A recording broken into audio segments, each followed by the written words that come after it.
Glide rail. How to disassemble upper rack.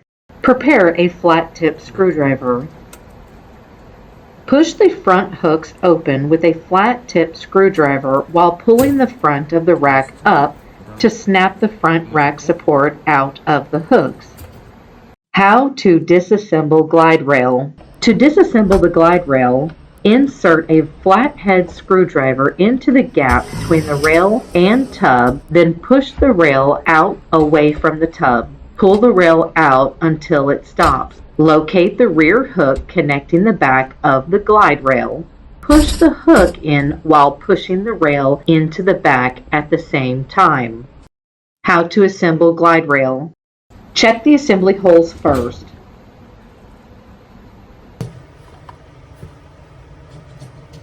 Pull the rail out until the sound clicks.